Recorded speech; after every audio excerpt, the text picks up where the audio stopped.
Welcome back once again. Today I'm going to take you on a special adventure with one of my personal friends, James Cliver, a marathon runner, a take no bull from anyone kind of guy, and most of all, just somebody who goes out and strives to achieve greatness every day. Without further ado, roll intro. For those of you that don't know, this is a longtime friend of mine. About 4 years, hasn't it been? Pretty much. Yeah, about 4 years now. About 4 years. Yeah, we're more like brothers than like friends at this point, I think. So, Yeah. Shit, we consider, yeah. um, how's your knee feeling, by the way? Knees getting back into action, man. I ran 5 miles today, and I'm gonna run 5 Yeah. tomorrow, and yeah, we're good. Yeah. Well, that's kind of why I felt like I wanted to interview you. You remember Franco, right? He got on the phone with me and he was like, "What's Cliver up to?" And I was like, "I'm pretty sure he just ran a 40." He's like, "What? A 40-yard dash?" I'm like, "No, 40 miles, dude." And he's like, "What?" So Yeah, man. you want to explain how that came to fruition? Like the whole process of the thing? Like, did you train for it or? Not at all. Not nearly as much as I should have, man.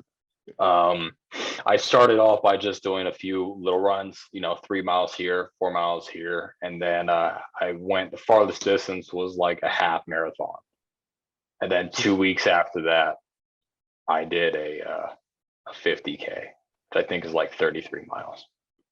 Still 33 miles is Pretty far, yeah. yeah. 14 miles generally, like people like in my range can do it, but 33 miles is like your body starts breaking down. If you don't got the what is it?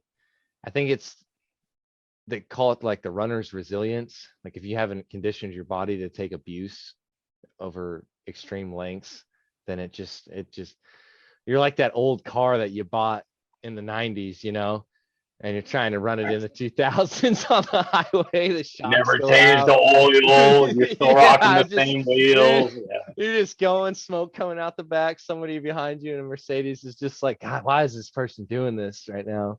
But look, that's how I felt, man. That's how I yeah, I felt in that bet. race. I bet. Yeah. When did it? I gotta know. When did it actually like occur to you that you might just be a little bit over your head on this? Immediately. Immediately. What do you mean Yeah. immediately? Like It was immediately, a like bad. I started off bad, dude. Okay, so this is the 50K before I did the 75K, right? right. So on this 50K, I had sprained my ankle 2 days before, and 2 months before this race, I had a grade 3 sprain, which means I almost broke like all my tendons in it. It was fucked up, right? So I'm running on a sprained ankle to start with. Okay, I'm lightheaded as I'm going into the race. So I start running down this trail, and the trail starts running away from me, vision wise. Okay, that's not a good start to anything that you do. You walk out of your house and the street starts moving from you. That's a problem, right? So Yeah. it was the struggle from the jump. Yeah, I was not prepared one bit. What would I guess like because I'm trying to do my first marathon in September. Somebody hit me up because they seen my gym videos and they're like, "Oh yeah, you should go do a marathon." I'm like, I don't know about that one there, but but we're gonna attempt it. But like, what was kind of the demographic in that? Because I know like when you go to a marathon, there's probably like like a general overall demographic, like anybody from all ages. But when you start getting into those like ultras where they're like 30K, 50K, even 100K, it you start seeing these like twig people start. So I'm just kind of curious, like was there some senior citizens in there, or was there? Yeah, yeah, dude, you'd be shocked. You'd be fucking surprised, man. Look, dude, I met somebody on that first race, right? 78 years old. And he was Six just race. rocking it. Yeah, give me 1 second. 1 second. All right. For those of you that don't know, Cliver had put swordfish into the oven right now, and that's what he's going to get. So we'll take a Oh, quick commercial break to thank our sponsors, which I'm pretty sure Yato Brand is the only sponsor that I have if I could this convince looks him. fucking delicious. Oh, that's fucking okay. Okay, You're we're good. ridiculous. I'm super hyped about my seafood right now, man. It looks I great. bet you are. Well, I get hyped about corn, so to each his own. Um, so I guess what's the next leg of your journey as far as like marathon running? Like Well, what's the big one? What's the mountain you're gonna climb now that you've well, I think it's important that I give some context to this, right? I'm going to be doing a marathon next. I'm going to shoot for September. That's the closest one in Florida. Mhm. I wanted to do one this month because that's how my brain works. I don't know. I just get impulsive. I'm like, let's go fucking break our legs. Yeah. I'm not trained for it. I'm not ready for it, but I will be. I some context here. When I did the 47, I think it was 47 miles.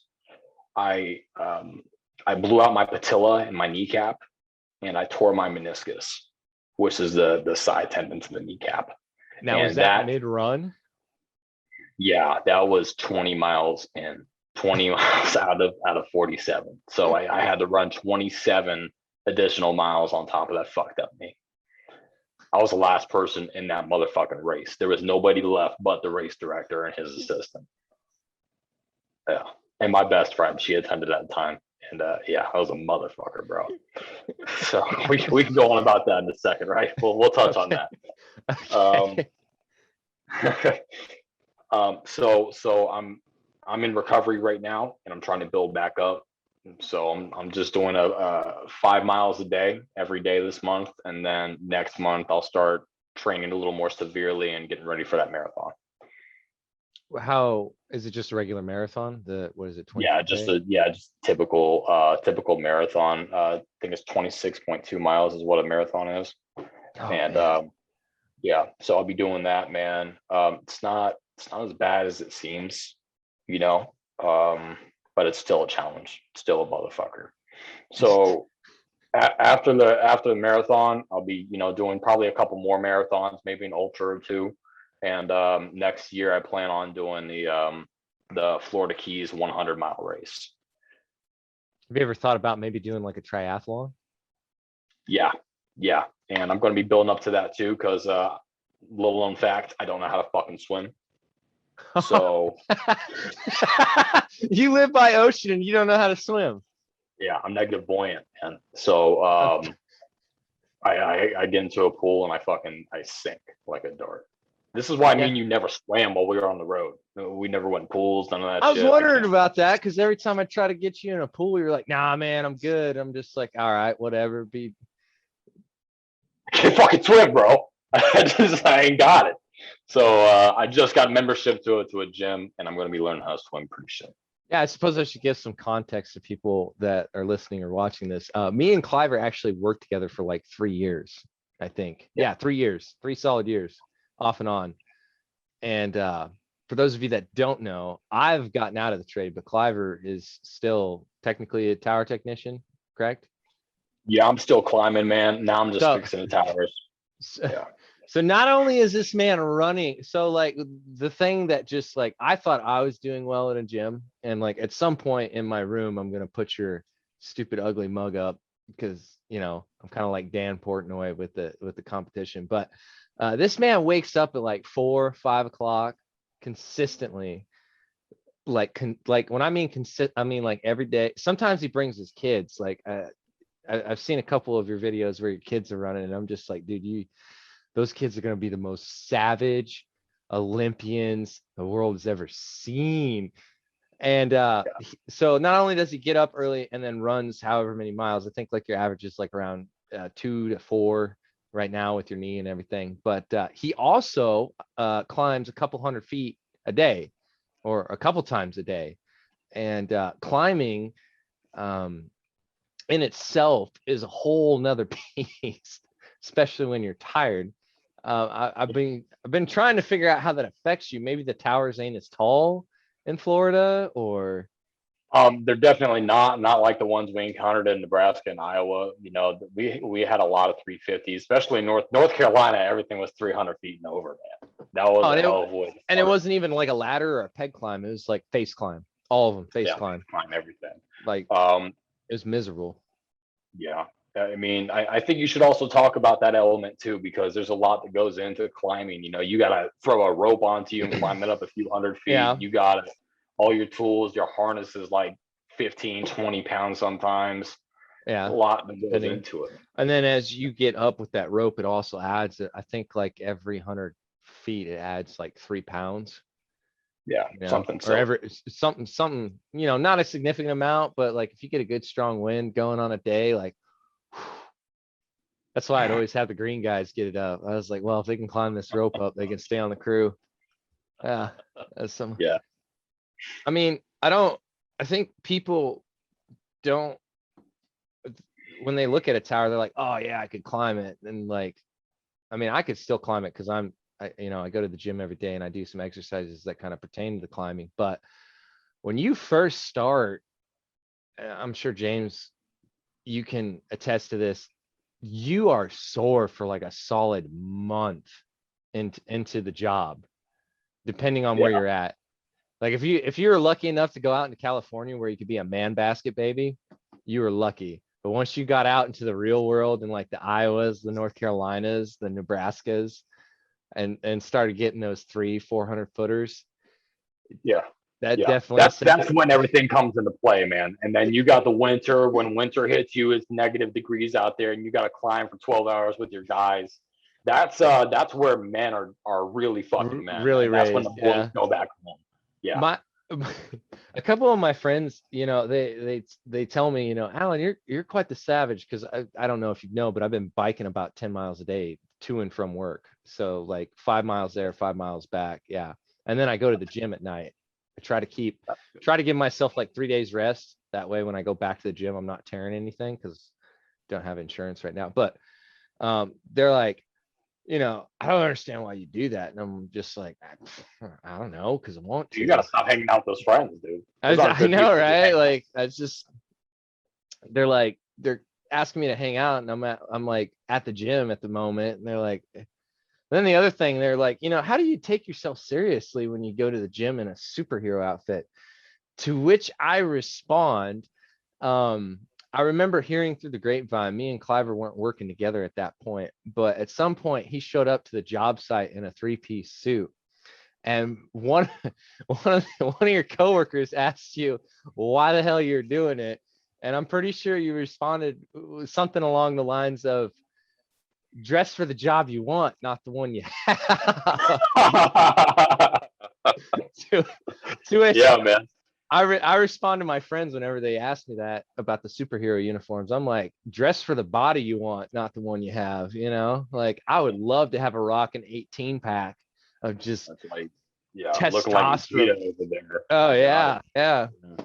Um, do you think with the conditions and stuff that we faced in the tower industry that had a huge, I guess, factor in our mentality as far as life and like what we. For me, it changed my entire life. Those 2 years I spent on the road changed my entire life completely.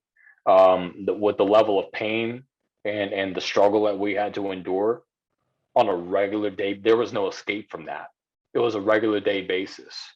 And you remember I went through having double carpal tunnel and having to climb towers. And then I was disabled from that for a while, the 70, 80 hours, sometimes 90-hour work weeks, the Yeah. brutal fucking winters that we had no clothing for, no matter what we did. I mean, that was stupid. Okay. We did some stupid shit, Yeah. but that I think that made a mark on my mental toughness because I wasn't strong like I am now before I went on the road. When I came back, it's like, dude, the people that knew me before, they don't fucking know me anymore. Yeah, I They kind of don't. get that sense when you say people don't know you, for me it was like I was a lot more sharp tongued. I spoke my mind a lot more. I wasn't as reserved, and I didn't hold back my opinions even if it meant that it would make people mad. You know what I mean? I Yeah. think I don't know if it's the community or the birds of a feather that you're flocking with when you go out on the road, because you know they're not exactly the most Social fucking people. so Yeah. socialite people. And that's nothing against the industry. The industry has some like stellar people like Skya and Kevin, or Dad Yeah. as we call him. I Yeah. miss I mean, Dad. you called him. You Oh, know, I called him Dad all the time. I think it got it. Well, I don't know. Maybe at some point he'll have kids, but he, you know. no, no. He's still a good friend of mine, but no, that's not gonna happen. That's not unfortunate. Now, before But you yeah, did, what's that? go ahead.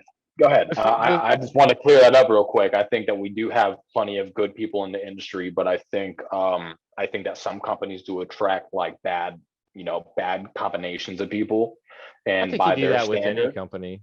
Yeah. that sometimes, I mean, but like look at Amazon and Tesla. Do they have a whole bunch of fucking drug addicts working with them? No, they don't. We don't know that Okay. for sure. I don't know that for sure. You're damn right. But I'm I'm assuming, just I'm saying, assuming that they don't. you're Okay. If they do, assuming. they're very productive. That's all I gotta say. All right. Well, I guess that could apply for before you started climbing towers. How, for a little backstory, me and Cliver actually met up in New York when I took my first trip by myself, when I soloed to meet my British friend Emily in New York. And when I first met him, you want to talk about Jean-Claude Van Damme in a room. This dude was just straight face, cold, playing pool, and he didn't say a word to anybody.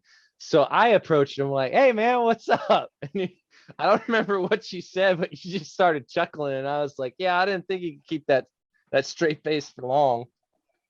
Yeah, you're a very social person, man. That was an interesting time in life too, man. Yeah, it definitely was. Yeah, that was leather jackets and suits all fucking day. That's what I was doing. Yeah. Well, the other thing I don't think people understand about you is you actually like lived there for almost like a year. Yeah, I lived there for Almost. a few months, man. I lived there for a few months. Yeah. So I I know rent in Florida can be extreme, but New York, I feel like takes it to a whole different kind of Stupid. beast. Yeah, Stupid. Stupid. Who wants to pay $1,200 for a closet? I did, that's apparently. That's that's what I what you're wanted. doing here. What I was fucking doing, man. I was living in the middle of fucking Brooklyn, right? Kind of like a ghetto part of Brooklyn, but I was living in Brooklyn, and I actually met a guy at the hostel we were staying at because I was Oh halfway yeah, living there too. Yeah. So I yeah. met a guy there, and then he called up one of his friends in Brooklyn, was like, "Hey, dude, I know this guy, really great. He's awesome. Can you get him a room?" So I got a room for $1,200 a month. It was like a fucking, I'm living inside a closet, bro.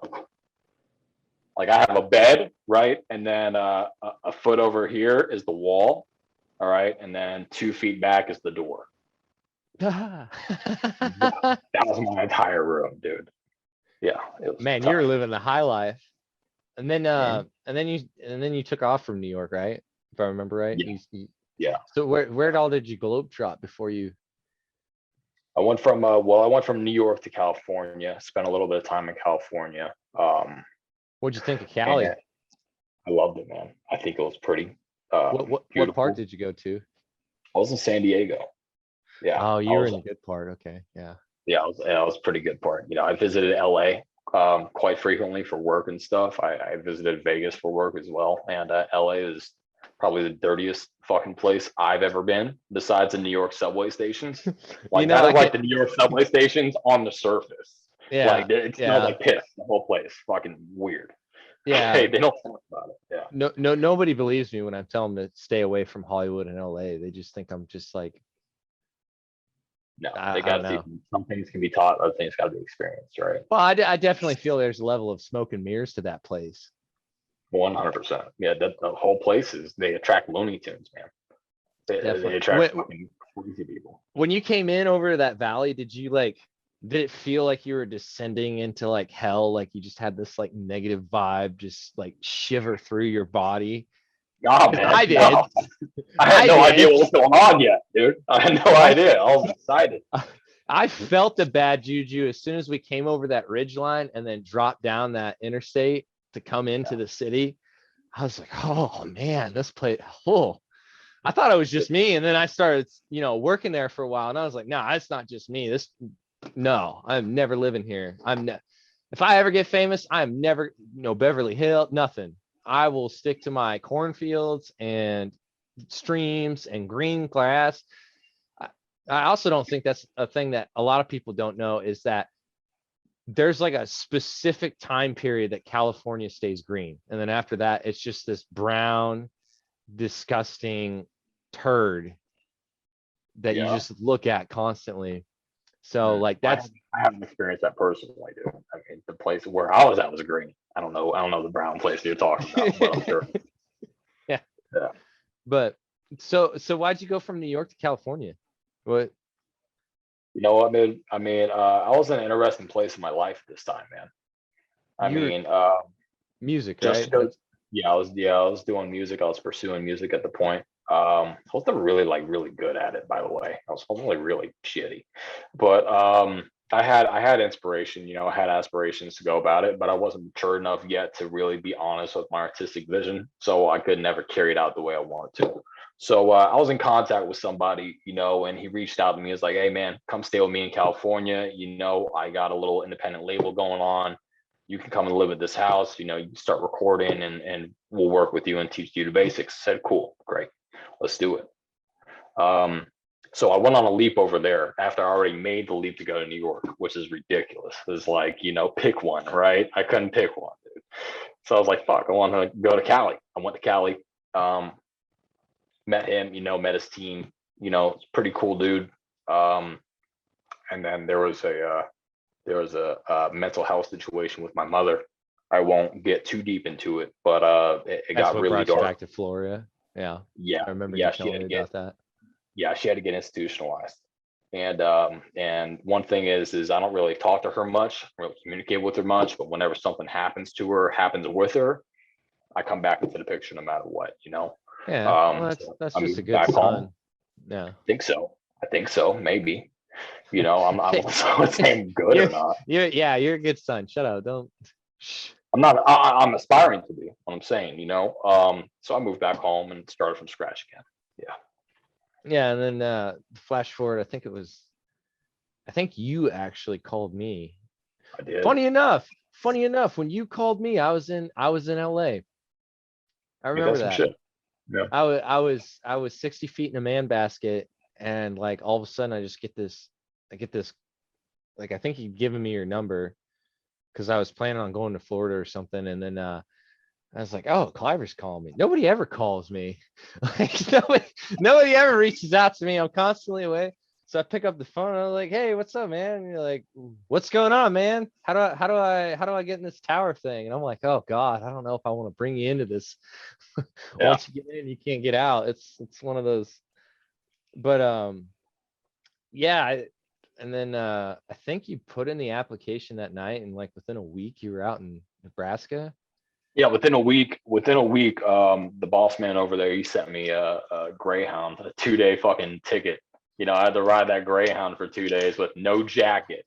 This guy felt bad for me in Alabama. I won't forget this. This guy felt bad for me in Alabama, headed back home to Florida, and he was like, "Dude, I'll give you my jacket." I'm like, "Fuck yeah!" So this guy gave me a jacket. I realized it was -6 in fucking Nebraska at the time. Yeah, because it I'm an was idiot. winter. I was I'm a stupid enjoying fucking I idiot. was enjoying 40-degree weather and then 60-degree days. Like 40-degree mornings and then 60-degree days out in California. And then Yeah, we came and saved you from Nebraska. For people outside of Nebraska, it is probably one of the most brutal states, not because it gets sufficiently cold. Like for me, I went to Fairbanks. That was just -40 cold. Okay. You can work in that. You can put layers on, you'll be fine. But when you're working in like -5-degree weather with a 25-mile-an-hour gust, there is no amount of clothes, no no amount of protection you can put on to save you from that insanity that you will feel. Like I don't know about you, but at the end of the day, my joints would like literally be raging on fire from from those winters.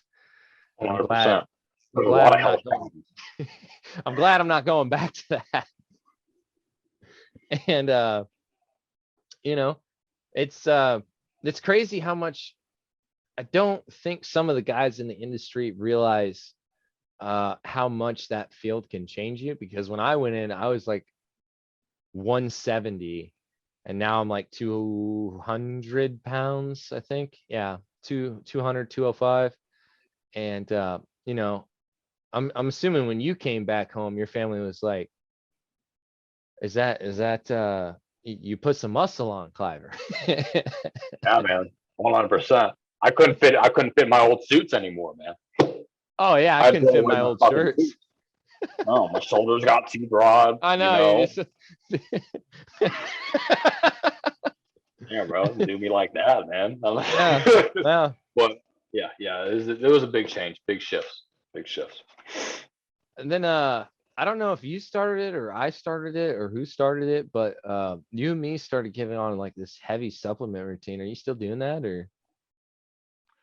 I'm pretty heavy on the vitamins. I like to think, I take a lot of B vitamins, my omegas, the multivitamins. I think you hit that off first, and that kind of turned me on to like maybe I should start taking better care of myself. You I know, can't I can't remember exactly what it was. I think it I remember what it was, dude. You had multivitamins, you had B vitamins, and then you had the charcoal, and the charcoal is what threw me off. 'Cause I was like, why the fuck are you taking charcoal? And then that's when you start breaking down the process to me. yeah, so I don't take the okay, so let me just break that down for people. So the charcoal is like a filter. Carbon is like one of the best filters known to man. Like that's what all your uh, water filtration and just any kind of filtration comes with. It's carbon. It's just charcoal inside of a filter. That's it. And so what the charcoal does inside of your system is so what you do, and then if you want like a heavy cleanse, is you take a dewormer, right? Get rid of all the parasites and stuff inside of you. Then you take cilantro after you take that dewormer, like give it a couple days for the dewormer to kick in, because you got to get a routine going. Take this cilantro. Cilantro is one of the best. If you can get it in concentrate, it's even better. Is one of the best heavy metal destabilizers you can put in your body. So it'll suck all those heavy metals out of the fatty parts or the nether regions of your body. But see, the thing is if you do that too quickly and you don't have anything that can attach to those heavy metals, you'll end up dumping them in like your liver or your kidneys or something like that. And then you can cause like a critical organ failure. So the reason at the time I was taking the charcoal is because the charcoal would bind to those heavy metals or the arsenic or whatever chemicals were inside my system. And then you would just either poop or pee them out.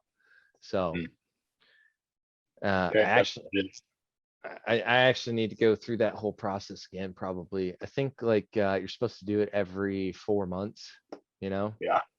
and then also spronilla. Spronilla is really good for doing that. I mean, I I don't know. I think a lot of people in our generation are really bad at taking care of themselves. Like honestly, I don't know if You you know feel why? I'm gonna interject for a second. You know why? why. Because motherfuckers are fucking soft. Is the problem? Okay. I know you're waiting for this, dude. I know you're waiting for this. I was trying to I think. got some, dude. I got some opinions. I don't think everyone's gonna fucking agree with me. But publicly, I don't give a shit. Because a lot of the times in this generation, everyone thinks about their emotions first. Okay, so we all want to do what makes us feel good, but we don't want to do what's actually good for us, right? So we put our emotions above our decision making skills. That's why motherfuckers ain't doing vitamins, ain't exercising. We're sitting on the couch, we're jacking off, masturbating, we're Facebooking, Instagramming, comparing ourselves with everyone else's life. We ain't doing shit to dissect our own.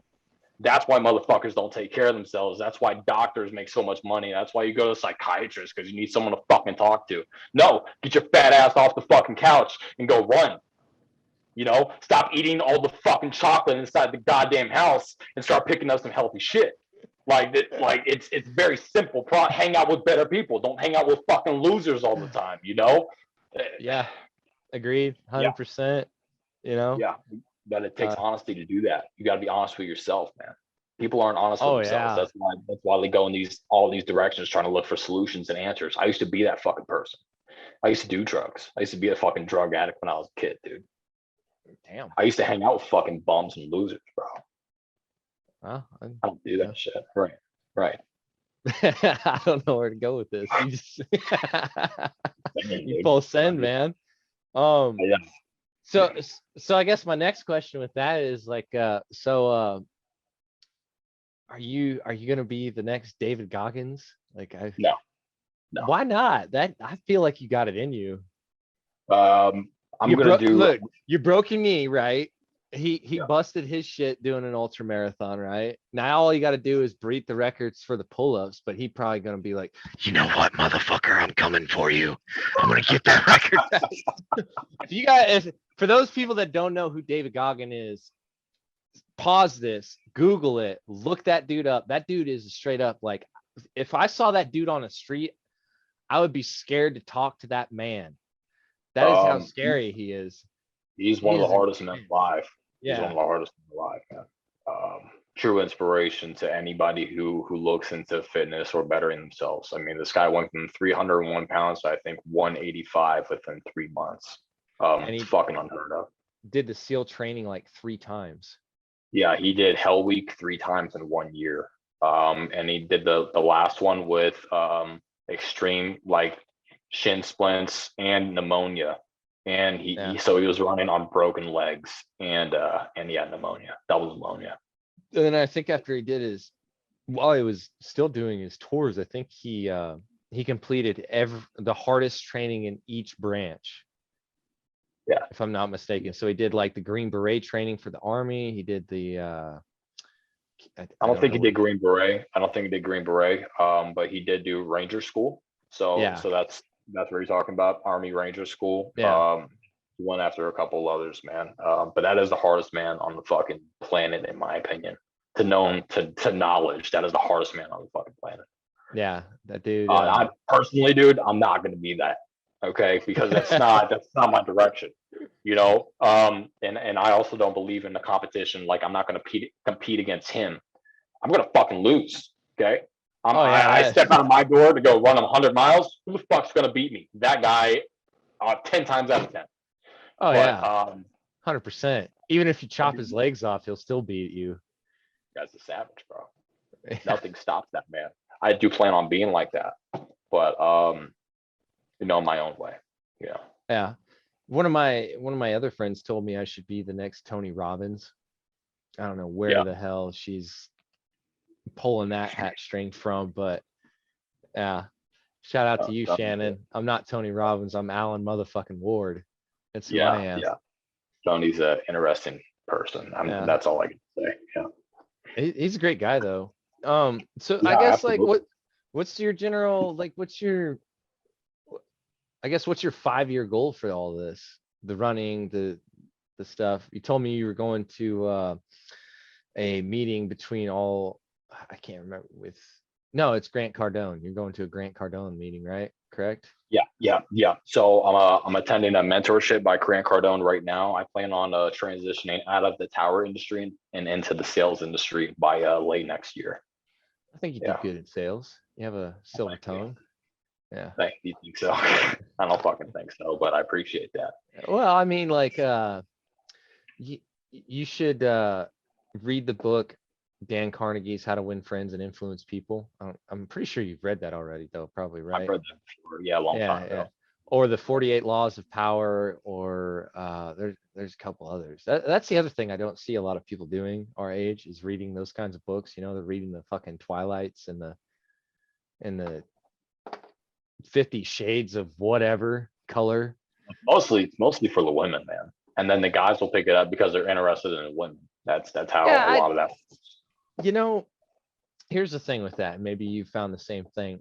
When a alpha man walks into a room, the females in that room immediately notice. Whether they like that individual or not is a whole nother, but the females in that room will definitely respect that alpha male in said room.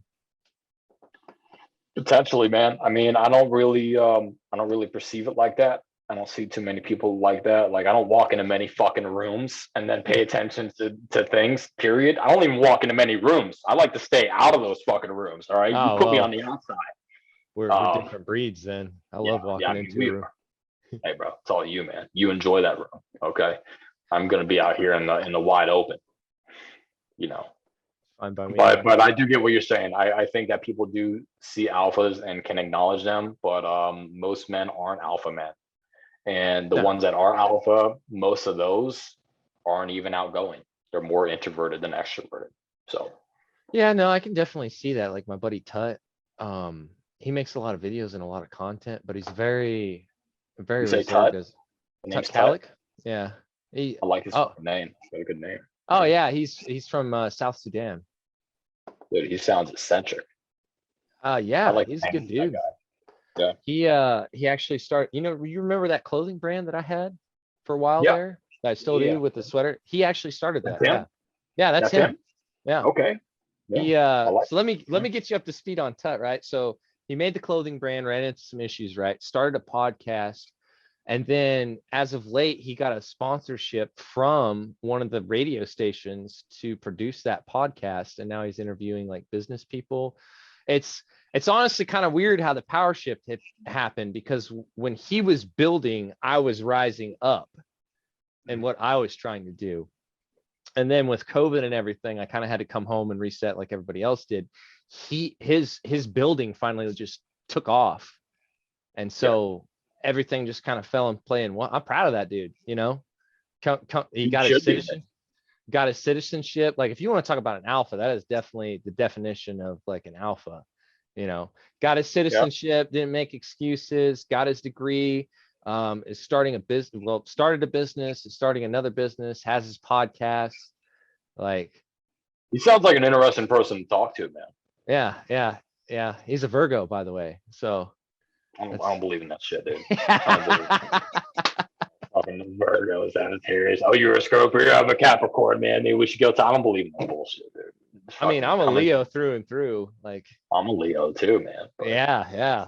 Leos are what different does that breeds of people. We're the I get risk it. takers. Yeah. I heard that. I actually got told today that I am a fucking cruel person when I get mad because I'm a Leo. I'm like, the fuck does that come from? So the thing with Leos is like generally they Isn't everybody? observe. Isn't I'm not going to say everybody's like that, but isn't a lot of people like that? Like if you get pissed off to No, your back's against the wall, there right? Back's against there the wall.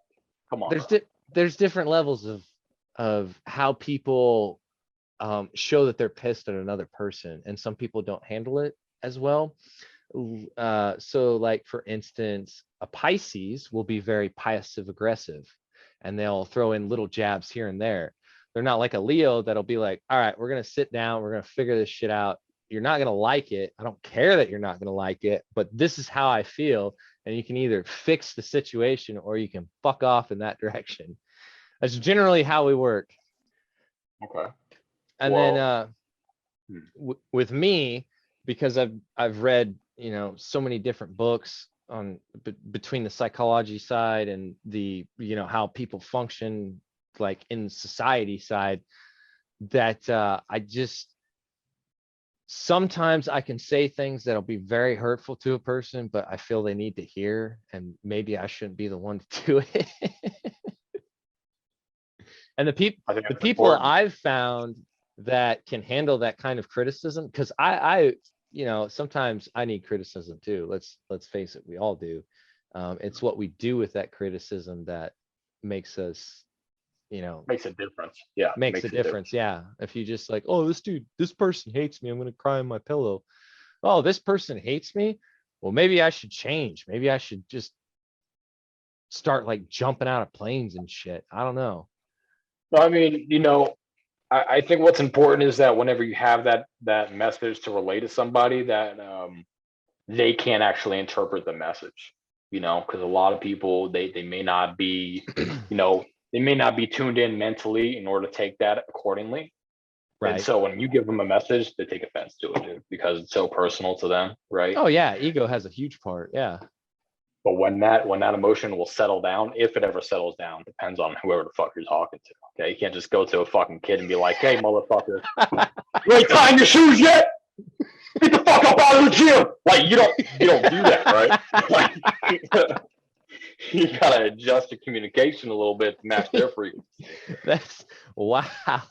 Well, I don't plan on having kids in the Yell foreseeable. at any toddlers? Yeah, you're not gonna yell at toddlers or have kids. Right. No. You want kids though? You want kids? At some point, yeah. But for me, it's having kids with the right person. Because if I have kids just to have kids because I feel like I need to carry on my legacy, like, look, my Bad whole move. look on it is, Yeah. sure, I could carry on my legacy through DNA, or I could carry on my legacy in the shape of, some of the greats like Alexander, Napoleon, or any of those individuals that left a mark on history where people were like, oh shit, this dude was the next level of seriousness, like Genghis Khan or King Tut, or any of those individuals. I'm not saying I'm going to be as potent as some of those individuals, but I do have things on my list that I want to do. Like, there's several cultural festivals that you have to be kind of. I mean, besides the bull run, there's this one Mexican tradition that they have down in Mexico where they put a bull in a ring and they put like tags on them, and the bull still has its horns, and you grab the tags and you get points. So you go from one side of the ring to the other, and then you have to grab the tags. And then I don't know if you've seen my I don't know if you've seen my bucket list, but sometime probably next spring, if everything like calms the hell down with COVID and everything, I'm gonna go out to Nevada and I'm gonna ride a bull for the first time. Are you? Yeah, I'm gonna pay to go do that once I get a car and everything, and that'll be like my little school gift to myself, for getting good grades. So, That's fantastic. right. Some people think it's crazy, like. I think it's fucking awesome, dude. Yeah. Those bulls are dangerous, bro, but I think it's worth it, man. Yeah. Well, I mean, they give you full padding and protection and all that stuff, but I mean, you still could, like, it's a I 2,500 think pound still can animal. be, yeah, dude. I mean, that foot comes down on you, that's breaking your rib cage. Oh, That's, dude, I'm ready for it. Let's bring it. yeah. I mean, you got a Yeah. lot of ribs. You know what I mean? You got bonus ribs. Yeah. Get rid of them. You'll be all right. Have you ever wanted to do anything like that? Like I feel, we had this conversation before, I think after we did the skydiving, you were like, isn't it crazy how you do something that's threatening your life and you just feel like everything comes together and you just understand things more, and it's just like, you know what I Yeah. mean? Yeah. Well, put things in perspective. You don't Oh, ever test your 100%. waters. You don't ever test your waters. You don't know if you're in the ocean or if you're in a kiddie pool, dude.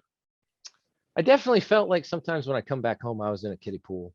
I was in a kiddie pool and I was like just a giant shark in the kiddie pool. And everybody's like, get out of the kiddie pool. You're not supposed to be in the kiddie pool. You think because like you're so used to like this larger environment with all these possibilities, and then you come back home and it's kind of like a cage. What do you mean by that? It would just be like there was things that you can't transcend into a person through experience.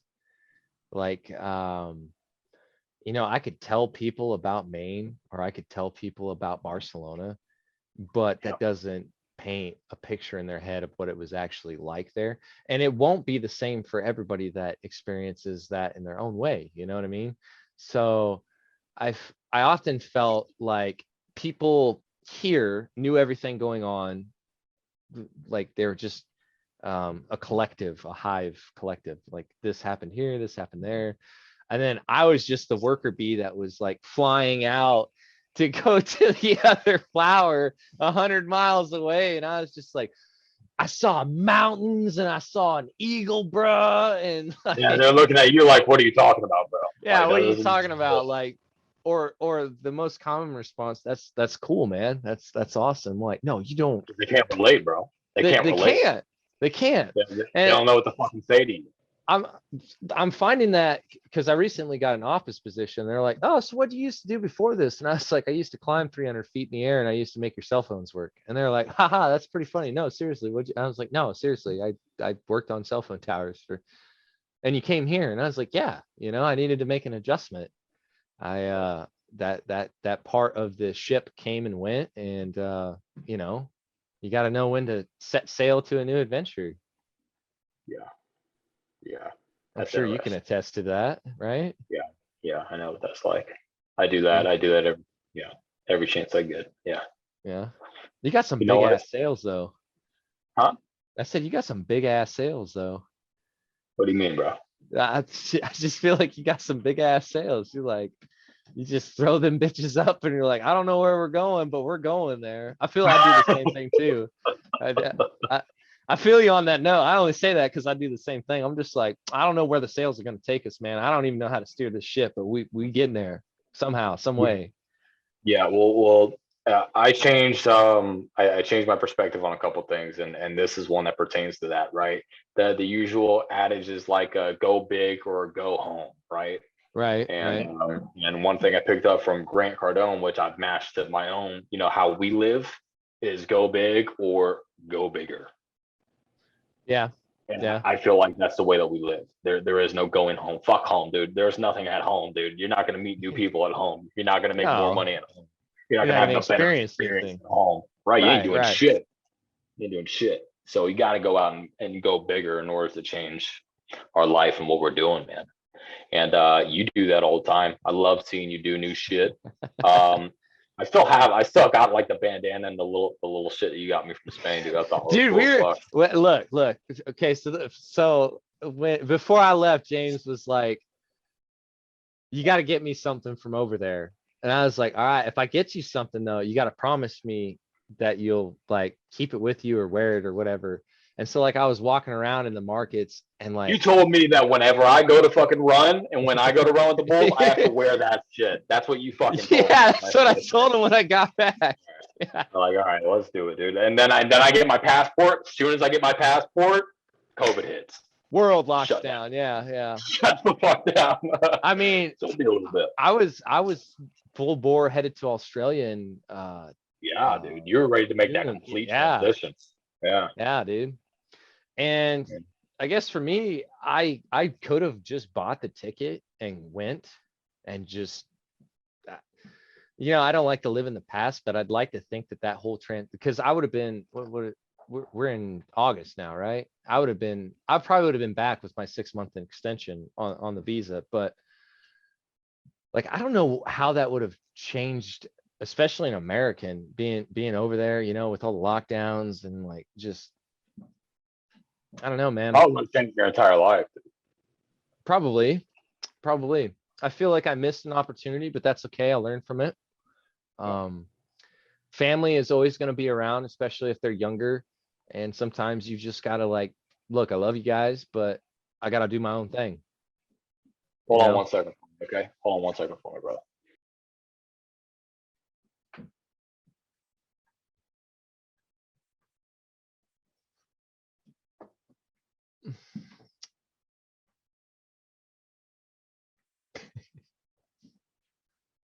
Okay.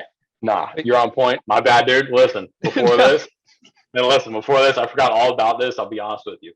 So I started watching Ferris Bueller's My Day Off or whatever, right? Yeah. And that shit just started playing and getting louder and louder in my living room for some reason just now. And there's nobody home. So I'm like, what the fuck? What the fuck was that? And yeah, I had to go turn that off. So what was your plan with that passport? What were you gonna do? Where were you gonna go? London. First thing. Yeah, that's London. Right. Yeah, you were gonna go to that event in London. I remember that now. Yeah. There's going to be a London Reel event. London Reel is like this podcast thing, and like this guy Brian Rose, he interviews a whole bunch of people like Dan Pena, David Goggins, shit like that. And he was going to hold an event where he was going to have Goggins there, and I was going to purchase a ticket so I could have dinner with Goggins and see him speak and get to meet him and hopefully run with him. But that got shut down, so not doing that. Yeah, well, sometimes I think one of our best traits is that even if we have to change course, the course that we want is still there. You know what I mean? Yeah. The goal's still in mind. It's just, definitely 100%. I think that's why we connect on a very, I don't want to say intimate level, because that's kind of. So you can say intimate, bro. Dude, I'm cool with it, dude. I'm comfortable, bro. I'm comfortable. You can stay intimate. I'm not making love to you or anything, okay? We're not on that fucking level, all right? I don't love you enough to kiss you. I get so the next 5 years, what's that kind of looking like for you? Dude, like let's say COVID goes away, everything's calm. Like what 5 years? Fuck if COVID goes away or not, bro. I can't think like that, dude. But honestly, I can't think like that. Okay, COVID goes away, COVID stays. Fuck COVID. I don't care. All right. What's going to look like for me is going to look like me expanding my life 10 times forward. So first off, I'm buying a Tesla, dude, because I want a fucking Tesla. Hold on. Keep it real with you, bro. I want a Tesla. Okay. I like the way it is. I think it's fun as fuck. And I think if you have never driven one, you should go test drive one for free at your local Tesla dealership because it's fucking fantastic. I don't get paid for this shit. All right. But it would be awesome if one day they hooked me up. Just saying, Elon, you ever see this one day? Hook your boy up. You know what I'm saying? Um, I plan on doing sales, bro. I plan on moving to Miami and focusing on sales and then investing in real estate. And then I'm going to triple down on that until I have enough passive income to where it oversees my job. And then I'm going to start doing the things that I want to do. In between that, I'm going to move up with my fitness level. I'm going to be doing that 100-mile run next year. And this is all if I survive that run. If I die there on the run, fuck it, I'm dead. Okay, this is last testament here, bro. Because that's the mindset you got to have, man. Dude, when I tore that fucking meniscus and that patella, you can't walk on that shit. I went 27 fucking miles on that shit. You know, so the mindset was I'm either going to finish this race or I'm going to die trying. I screamed that out loud. Now you hear that in the middle of the woods, and you're like, "The fuck is going on out there?" You know. But that was what I had to experience. It's what I had to experience through the mindset. So I don't know if my body's going to be able to handle that 100-mile run by the time I do it. But I'm gonna do that, and then I really want to do the Moab 240. Oh and, God, yeah, I've heard about that. I want to do that by that 5-year mark, and I also want to be not only out of debt, okay, but I want to have a net worth towards the $500,000 mark within 5 years. And I think it's 100% achievable. Takes a lot of sacrifice, dedication, but that's where I want to be, man. Yeah. Yeah. Right now, I'm kind of in the mindset. I got 2 years to get this degree. Then I can freelance more. Working on a vehicle right now, so I can go to these small businesses and start like a side gig where I'm like, hey, I can make your commercials, so it reach out to people and bring revenue and income in, yada yada yay. Gotta. Yeah, where's your direction at, man? I mean, where do you really want to be at? I still want to travel and experience. I wouldn't call them life-threatening things because that sounds like, but I still want to do some of those, all of those festivals, go to all of those places. Probably along the same lines. I want to be a millionaire by at least 35. I think that's obtainable if I invest correctly with this cryptocurrency and stuff. If everything, they say is true about what I've researched on so far. Still working on that book. So hopefully, and not hopefully, international bestseller. Yeah. And then I'd like to be a speaker. I'm actually, there's this thing in town. It just popped up on my feed randomly on Facebook. They're looking for people with stories and jokes and like singing capabilities. I'm like, shit, I got a fuck ton of stories. Like I got photo evidence and video evidence to prove it. I'm a bad motherfucker compared to whoever you're gonna put on. Dude, I thought you were about to drop some shit like I could sing my ass off. No, I don't know about singing. But like I am definitely a very eloquent storyteller, so people have told me. So eventually I'd like to start being a motivational speaker. And I might talk to Tut about that because he's done a couple revenues where he did that.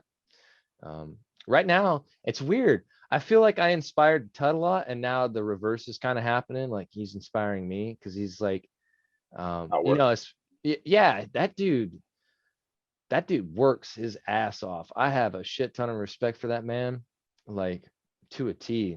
Tut, if you hear this, man, like, that woman that you're with, she better marry you. She doesn't know what she has. Like shout out to Yato Brand. Yeah, he's that dude, like, he's just a different breed. And most people that come from other countries I've found, I think they have a different perspective, man. Well, they appreciate shit more. We have people here whining that their coffee's bad, or they didn't get the new fucking phone, or you know, I'm Motherfuckers. oppressed because I'm a woman and people treat me like crap. And I'm like, dude, were you able to go out and dress how you wanted to today and not worry about somebody like putting you out in the streets and stoning you to death? I think you're okay, Sandra. You need to just chill the hell out. Like, Well, I mean, I don't come know, on dude. now.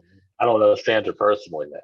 So I Yeah, can't. well, I can't. I'm just saying for Yeah. people that think they're oppressed. I mean, I think we are headed towards that direction, but that's a whole nother I think that's conversation. been, yeah. I think the word oppression has been misdefined so hard. I mean, has anyone ever heard of the Gulag Archipelago? Has anyone ever heard of fucking North Korea? Oh By the way, yeah. which is Which like the worst fucking place. did you see that Joe Rogan interview with the girl I that did. I yeah, did. that was if you guys haven't seen that, you should go over to Joe Rogan's podcast. I can't remember the woman's name, but just type in Joe Yeah, Rogan, North Korea. I'm gonna look that up right now, man. That was just a few days ago. Yeah. Uh, So this chick Phenomenal. came, yeah, she came from North Korea, crossed over to China, Yeah. and actually got shot in the process, I'm pretty sure. Well, she didn't get shot, but she was a sex slave. Okay, Oh, so she got raped.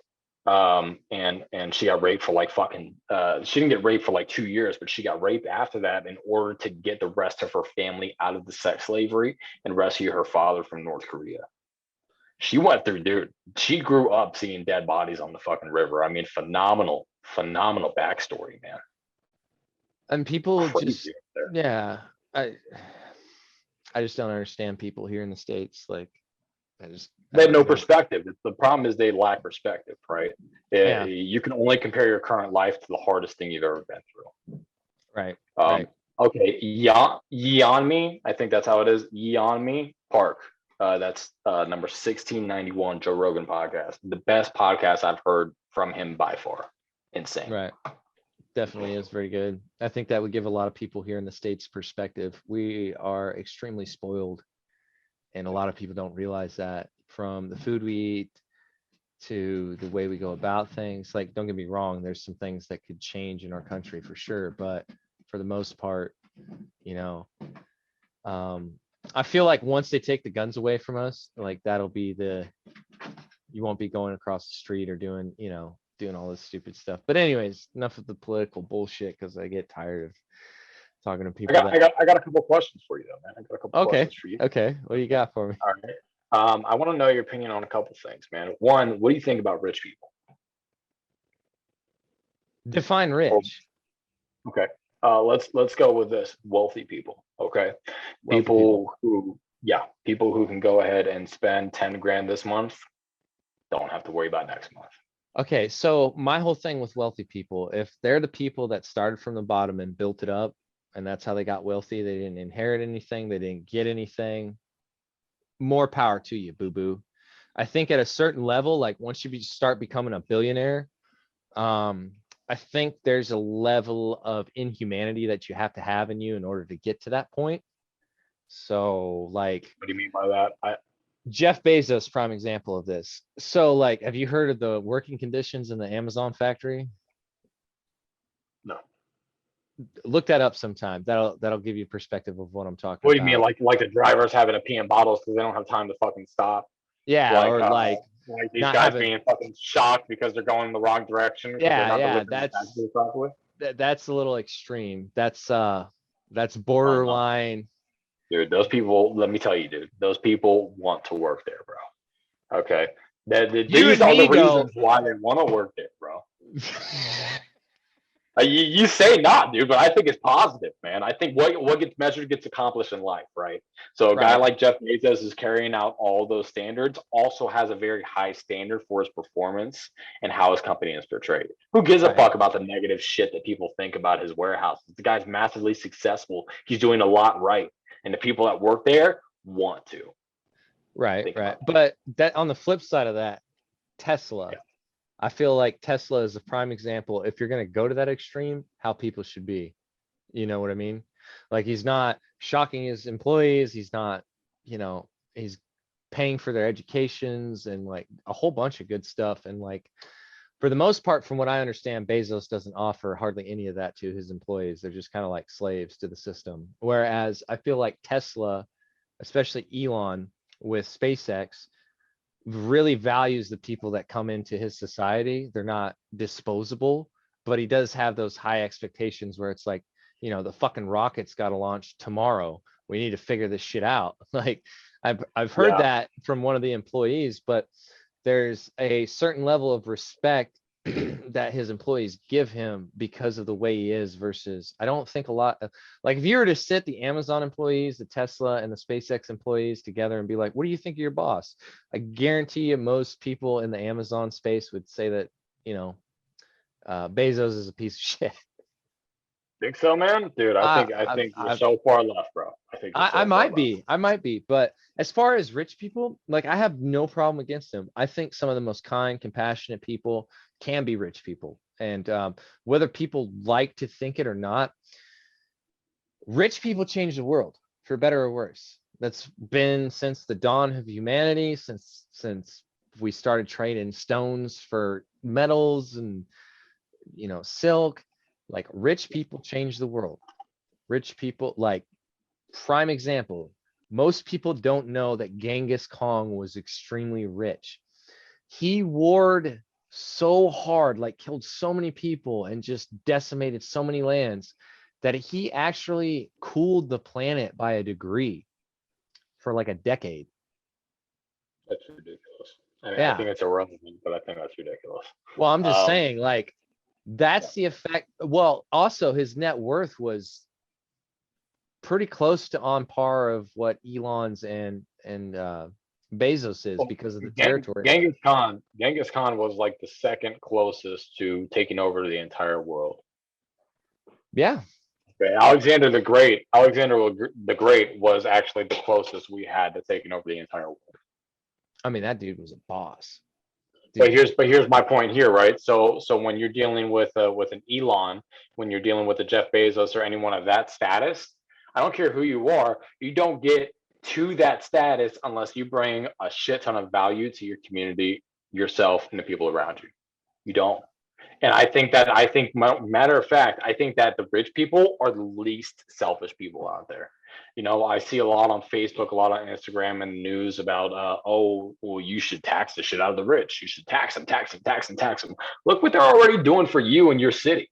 They already provided thousands of jobs for you fucking guys who wouldn't know Right. what to do if you had a pencil and paper to you. You Right. wouldn't know what the fuck was going on. So they're Right. already making sure you have something to where you could build off of your life, right? Okay. Right. They sacrifice everything. It's their company. Your company goes bad, right? Your warehouse gets set on fire. You don't have to pay the bill. They have to pay the fucking bill. Let's get that straight. So, and Kevin was a big disbeliever in this. He thinks Jeff Bezos is a piece of shit because he's worth billions, whatever. I'm like, Kevin, he earned every fucking cent of that. Yeah, he did. He did. Minus the 100,000 he got from his parents, but Who cares? Who cares, dude? You get if you're a good talker, dude. If you're a good talker, you can get $10,000 from each of your neighbors. All you need is 10 neighbors to get 10,000 from. How many people live in Lincoln? last I checked, 325,000. There you go. Okay, 320. You're telling me you can't get fucking? You telling me you can't get $1,000 from 300 people? You Oh, can I get definitely 300, could.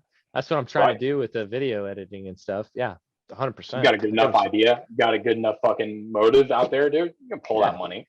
So who Right. cares if Right. it's 100,000? How many times have you seen somebody have 10,000, 15,000? How many times your buddy had $100 and blown it on dumb shit? Oh, all the time. 100% All all the time. All the right, time. right. It goes to the No, people who provide. I don't really have a problem with rich people. I really Okay. don't. So, Okay. I got some more questions for you now. all right. I knew If you you don't do. mind. If Go you don't ahead. mind. Ask him. Ask him. Take over here, dude. This is now the Cliver podcast, bro. Okay. So what would you have for like some tips, man? What do you have for tips for people? What kind of advice would you give somebody who's trying to be up and coming, who's trying to change their life, who's trying to alter their direction? What would you say to that person? I think the number one thing is to take risks. Don't ever play it safe. If you play it safe, you're never gonna do anything or get anywhere. You're just gonna be average Joe. Average Joe. Average Joes don't get very far. They don't do much. I mean, Some people are okay with that. I think you and me are examples of people that are not okay with that. And we take, huge risks, whether it be running with the Bulls or dropping all of our stuff in Florida and selling it all and then moving to New York and then moving to California. You know, I also feel like there needs to be a certain level of generosity when we go about doing things. Like it's not all about us. Like people want to follow somebody because of who they are, not because of what they can bring in themselves. So if you're just a selfish, self-centered, absorbed, malicious dick of a person, nobody's going to follow you. Napoleon didn't get anywhere because he didn't go through the mud and the muck himself. You know what I mean? So I feel like if you don't have, like, that's not saying, save the world, because no one person can save the world. It takes a collective effort. But I feel like if you're doing things for your correction, hold on, let me correct this. If you're doing things in a way that doesn't bring people up, that is probably something you shouldn't do. You know what I mean?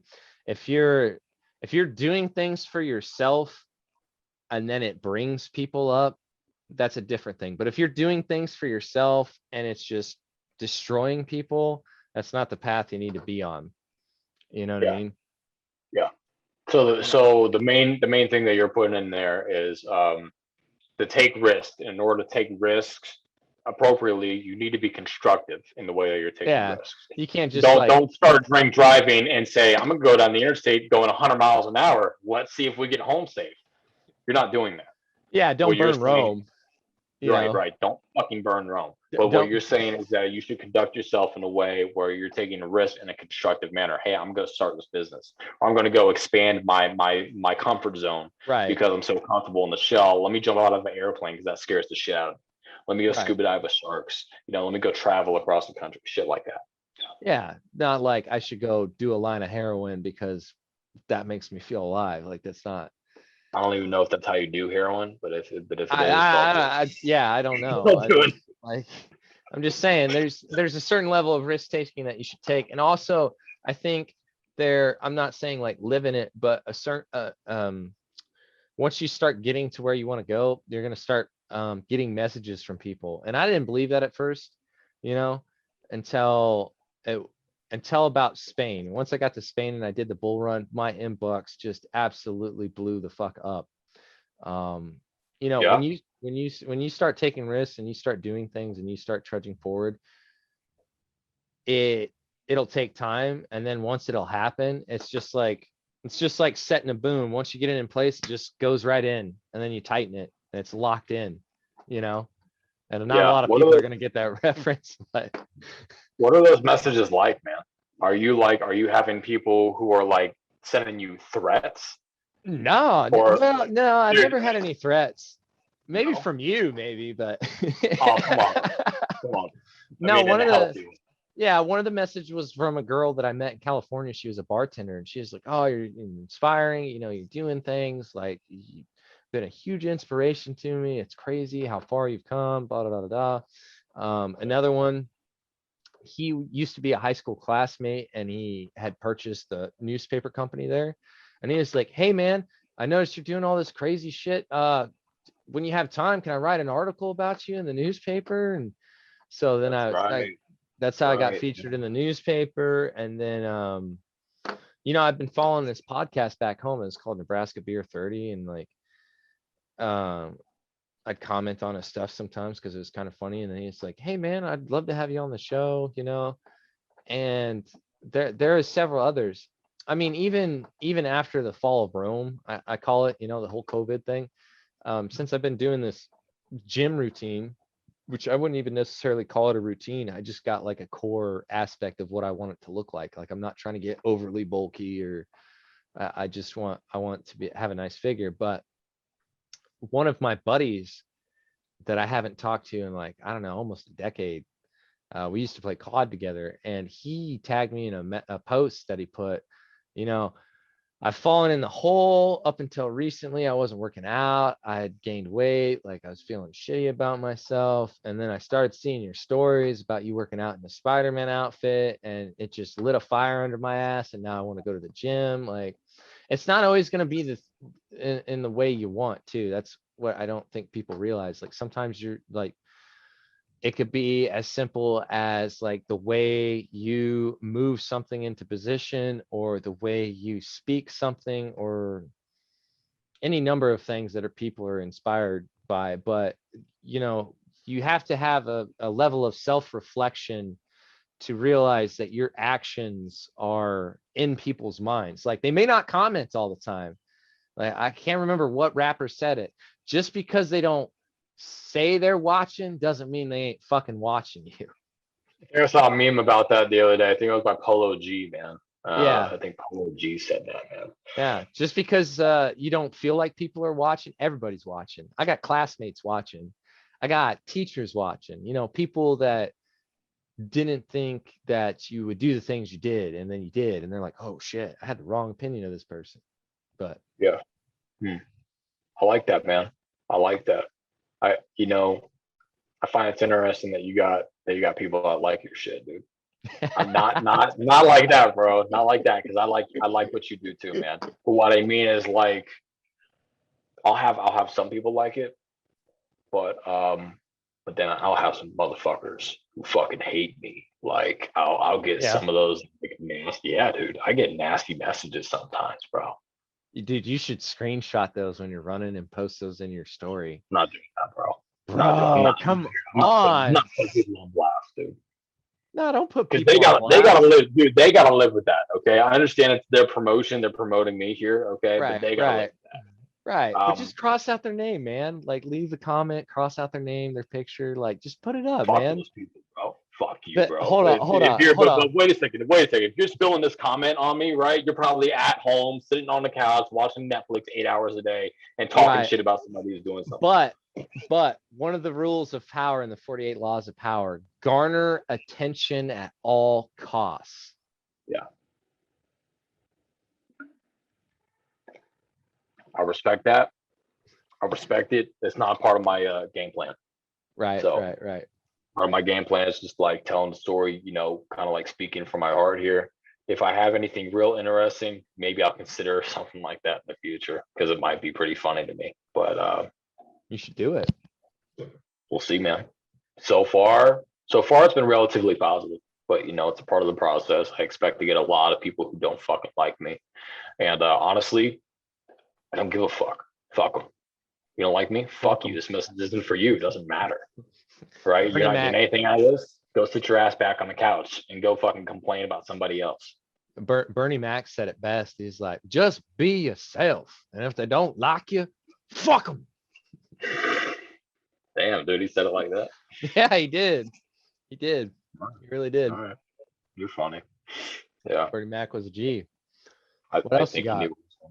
What do you mean, bro? I know you got. Oh, well, you said you had questions. I was. Okay. Well, I think the last question, because I honestly think we need to do like a part 2 and a part 3 to this. I can definitely do that. Yeah. Yeah.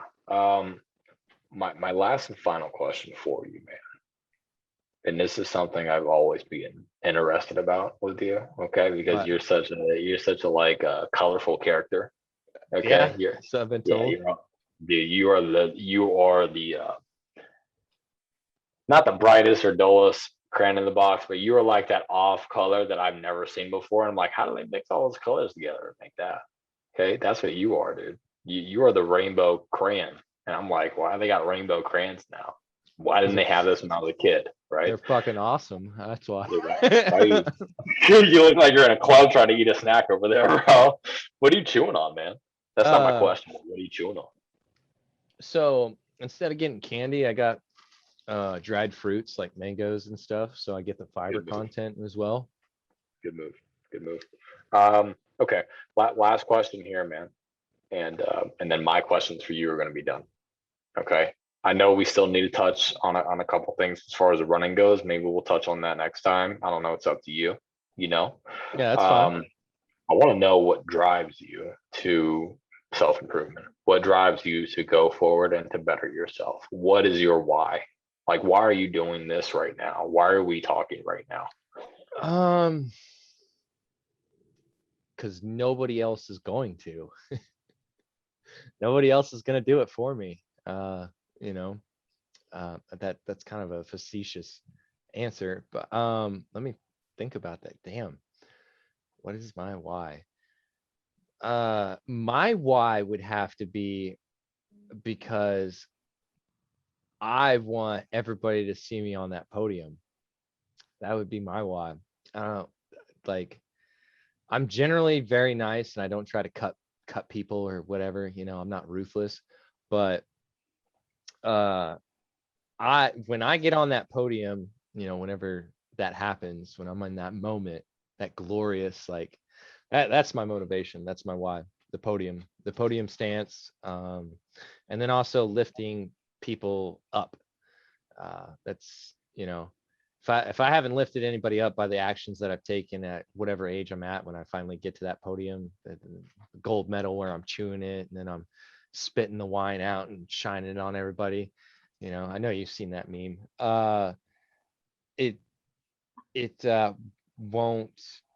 It won't be worth it. You know, it'll be an empty, hollow thing. So with the book, I'm taking pretty much everything I've learned from tower climbing and my travels and experiences and people. You know, prime example in the book, there's a chapter called Smoke Break. So a little description of smoke break. So like after you get like some huge jarring experience that kind of throws you off kilt a little bit, you're like, oh shit, I wasn't expecting it that, you know, like we do on the tower. Sometimes we just take a smoke break, you know, to kind of recollect our thoughts. How can we do this better? How can we not die today? You know, Like take a step back, reflect, and then yeah, get back yeah, to the action. yeah, yeah. And you know, when I get to that podium stance, when everything comes, which it will eventually, whether I, you know, it's when I'm 50 or 40 or 35, it doesn't matter. I'm going to get there at some point. Just changing things for the better. If I have an opportunity to change things for the better, that is my why. Because there's a lot of things that are messed up, not only in group home situations, mental health situations, but just things that personally I had to go through, that there wasn't always really good avenues. Like it was just, so do you want lead or do you want to drink mercury? Like, Yeah, which I mean? poison do you want here? Which poison do you want at the end of the day? Yeah. So if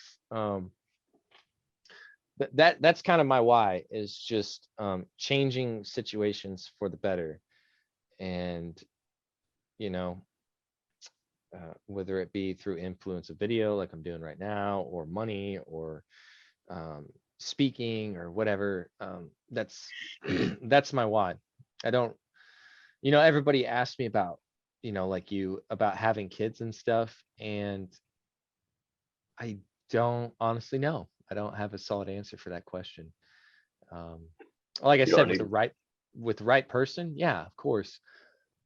But sometimes I feel that God puts specific people to do specific things, and he takes away all the distractions and puts them through enormous amounts of pain to reflect a person that will not only change the world, but leave it in a better place than when he came into it. Yeah. So that's kind of that's my complex why, Cliver. There you go. Well, I like it. I like it. It's a good why. I could have just been like, I want to do it because of the bitches and the drugs. No. But if you did that, you have to throw away the rest of this whole fucking interview. Oh, dude. Yeah, no, I'm not some rapper. That's not what I'm looking for. Like, you know, my buddies will go out on dates and stuff, and they're like, you should come to the bars and stuff. And like, don't get me wrong, there's time and place for it. Like, I got a cigar that I have, so when I finally get a car, I'm gonna smoke that son of a bitch in the car, and I'm gonna take As a a form of long ass. celebration. Oh yeah, as a Yeah. form of celebration, 100%. You know, but I guess, you know, what's your why? Well, before we What? tap into me for a second, okay, if we can simplify this just for the sake of the interview on your why, right? I want you to Right. simplify it in a solid sentence for me. You know, what is it? Break that down for me. You can take a moment to think about this because will. there's a lot to it.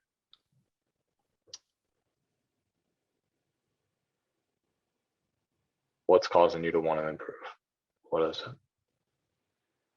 My why is to be an inspiration for others, that no matter what they went through when they were younger, or who broke them, or who did what to them, that as long as they never stopped, they could see the beacon at the end of the tunnel. And they can go wherever they want. They Yeah. can do whatever the hell they want. If that means they want to climb Mount Everest, I'm not going to do that. Like, that's not me, dog. But You don't know that, bro. I might challenge you to that in 5-6 years, and you might have to fucking go do that. all right, you gonna pay for that expedition when you? I just might, dude. I just might. I'll tell With you my what. fucking I'll sales tell you money. what. You we'll go to do the bull run first, right? Because I feel like Okay. that's less dangerous. We'll do the bull run first, and then we'll fly to the Himalayas, and we'll. Actually, no, I think the seasons are off. But yeah, no, fuck it. Yeah. I'm not Don't going by matter. myself. Like, Okay, that's fine, dude. oh, That's that's gonna fine. be another thing that people don't like. Okay, so okay, now that you mention it, I have gotten something that people don't like. So you know how in all of my photos, my back is always turned to the camera, and it's just like scenic. Yeah. Yeah. People have comment like, why the fuck are you doing that? Like, what? I always thought that was very interesting. Yeah. Yeah. Well, like, always forward, never back. I like that. Okay, so you got some backstory to why you do that. Yeah. Always forward, No never pun, back. no pun intended. Yeah, I get that. Well, the other thing was, if it for those people that don't know, is my smile, right? So I didn't always have the pearly whites that I got now. So I hated smiling on camera. And one of the things that I absolutely loved was the areas I was in. So I was like, I just like took a picture of my back. I was like, screw it. And then it got to the point where, you know, I'd come home and I'd look back on all the things that have happened.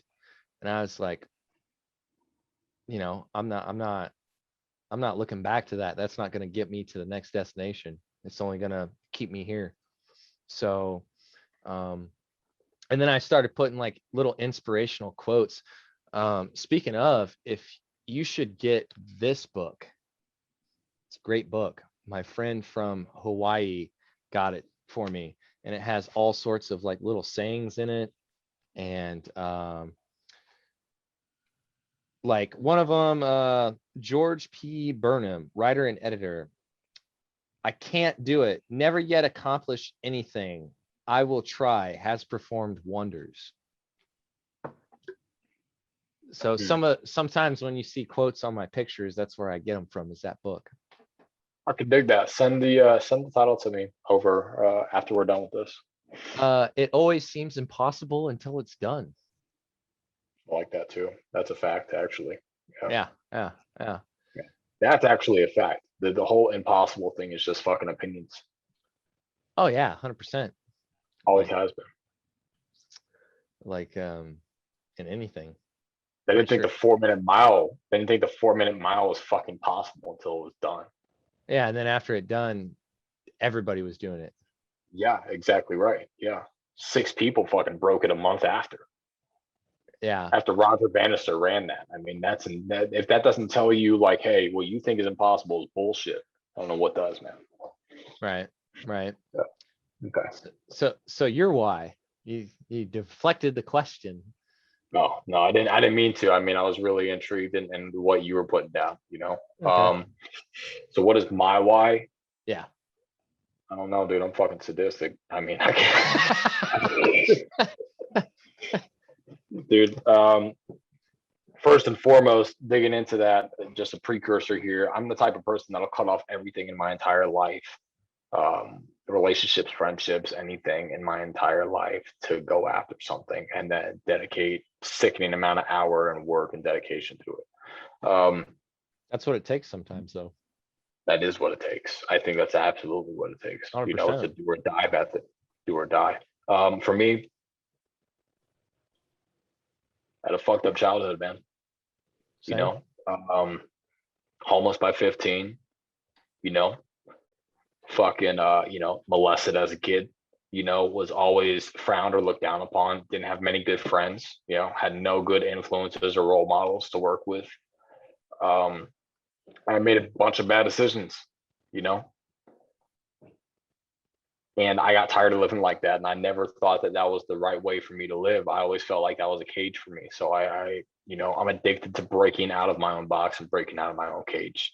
And then I'm also at this stage in my life where I want to help other people, you know, kind of open their perspective and see that they don't have to be where they're at, that they're only making the decisions to be stuck where they're at, you know, whether it's in a relationship or on a job that you fucking hate or whatever, that there's more to you. And I always knew there was more to me. And I still think there's a lot more untapped potential that I have. I think I've only reached maybe 1 or 2% of who I can be. So until I reach that 100%, I'm going after it. I want to see who I can be as a man. And then I want to show my kids that it's possible. That's why I go running with my fucking kids. When I have my kids over the summer, I know you saw the videos. Okay. You see the little ones crying while they're running for their second mile. You know, my daughter's 7, my son's about to be 6. And then my best friend's daughter, she's 5. And so I would take them out and I'd have them run with me. Okay. Before they get to play any video games, watch any TV, or do anything for the fucking day, they gotta do sit-ups. Okay. They don't get to go outside unless they're doing sit-ups. Okay. That's right. Because, you know, it's important. Everyone's getting lazy and fat and shit. Fuck that, dude. You want a brownie? 50 sit-ups. Don't like it? They cried a lot. But they did it. I don't know what kind of therapy your kid's gonna have to go through when they get into their younger. Dude, my fucking therapy, bro. They're going through my therapy, okay, which is more fucking sit-ups. Oh, you want to go to a therapist? Nah, you're gonna have to run to that therapist. We running together. I'm not saying that's a bad thing for anybody. Okay, you want to go to a therapist? That's for you. That's fine. It doesn't change shit. I'm just throwing it. I'm just messing with you on that one. Yeah. So, I guess what's your what is your, if you could have like a slogan, what would that be? 40 Mile Man. I'm gonna start calling you that. 40 Mile Man. 40 Mile Man. Makes me feel basic. Makes me feel basic, bro. I ran next to 65-year-olds and made me look like a little bitch. Yeah, well, okay. 40 Mile Man until you get that 60 mile or 80 mile. You're right, dude. I gotta earn it. You're right. I gotta earn it. I 40 mile. Okay. Yeah, that's gonna inspire me to fucking go running this weekend. I'm gonna text you that every day too. I'm gonna be like 40 Mile Man. You're just a 40 Mile Man. 40 Mile Man. Yeah, you're a motherfucker, bro. Do that. I like that. I like that. That's gonna motivate me too. It's gonna get me sparked up. I'll start waking up at 3 o'clock instead and start fucking running before I go climb towers. Matter of fact, I'll fucking do that shit tomorrow. Fuck you, man. I'm doing that shit tomorrow, bro. Okay. Here's what I make my kids say this to me every time I say goodnight to them, and I've been doing this for the past year. Oh yeah. Yeah, and this is what I live by. I don't know if it's my slogan or anything, but it's you could do whatever you want as long as you work for it. And that's how I live my life. I feel like whatever I have in life, I've earned through work. I've got a tattoo on my wrist that says, you know, work over talent. Oh yeah, 100%. Every day. Yeah. Every day. I live by that. You know, I press that into my children's heads. They say that to me. They don't even have to think about it anymore. They know what time it is. That's like our goodbye. Okay. They say, I love you too. you could do whatever you want, and then they finish as long as you work for it. I'm like, okay, There you go. that's it. There you go. So Future little millionaires there. it's well, future fucking happy people. You know, they want to be millionaires, fine. But they want to change the world, fine. Fuck it, I don't care. I'm just As long saying, as I've they never get it seen a done. millionaire in a Ferrari crying that wasn't happy at the same time. Damn, dude, you're probably right. I ain't driven a Ferrari yet, but I'll tell you what, if I ever cry in one, I'll let you know. So Yeah. when are we gonna do this again, man? When are we doing this again? A couple weeks? What do you think? Yeah, whenever you're available. I got another buddy of mine. He so he went from basically nothing with his parents. I'm actually have to get back on you whether I'm related to him or not, but he's making like a little over 6 figures now, Good. like a year. Got a house, got some real estate. That dude is a fucking machine. He's also one of my other kind of, not really mentors, because I don't talk to him enough to be a mentor, and he's got a lot of stuff going on, but another one of my pivotal, Good like, info. yeah, good influences, yeah. And then shoot, I don't know, man. I got like a lot of people I got to hit up from my travels that have done different things. I'm trying to Good. get Jesse from when we were in New York on here, and he's such a recluse that's pretty difficult. So I might get Jenny. I don't know if you remember Jenny or I do not. remember Jen. Yeah, show's fun, man. Yeah. Yeah, Good she's in energy. New Zealand. She's been That- in New Zealand for like 2 years now. That's awesome. Yeah, it's Yeah. pretty cool. Yeah, I'd like to see that, man. Well, anywho, dude, I mean, get in touch with me. Let me know what's going on. All Let's right. hit it up. When are you gonna set up your own little, like, No time soon. the I'm 40 a Mile busy Man mother. podcast? No, that sounds lame as fuck, dude. No one wants to tune in to that shit. I don't want to listen to that shit, dude. I would. Why not? What do you I want to mean? listen to a 500 Mile Man All podcast. right. Okay. Okay. All right. Well, you got to take steps, steps to I am get to where taking, you want. dude, there's a lot of steps in a mile. Okay. We're talking average is like 8,000 steps. Okay. Well, you better make it. You better do it in 7 then. Yeah, you damn right about that, brother. Yeah. Well, Yeah. listen, Yeah. it's been a pleasure talking to you, man. Thank you for having me on this, man. Is this your Yeah. first one? This your first This, one? I haven't uploaded any of them yet because I'm getting like a giant amount. So I have some from when I did Wonder AW. So I have like 3 of those. So this is like the Number 4th 4. one. Yeah. Good. Yeah. Good. I like Yeah. it, man. Yeah. Well, Yeah. keep in touch. Let me know when it's gonna come out or whatever. If you want to release some clips for it or whatever, dude, I look forward to seeing it, man. Yeah, I'll probably after I click the stop button on this, it'll dump into a folder, and then I'll have to edit it and get some clips out and put some bleeps in, Yep. because I'm just kidding. Well, come on, bro. You gotta have yes, that's this, man. So fun fact, I know you hear me cussing in my Instagram stories. The transcriber, the thing that puts the subtitles up or whatever in your stories, it'll actually bleep your cuss words out. Really? Yeah. That's good shit.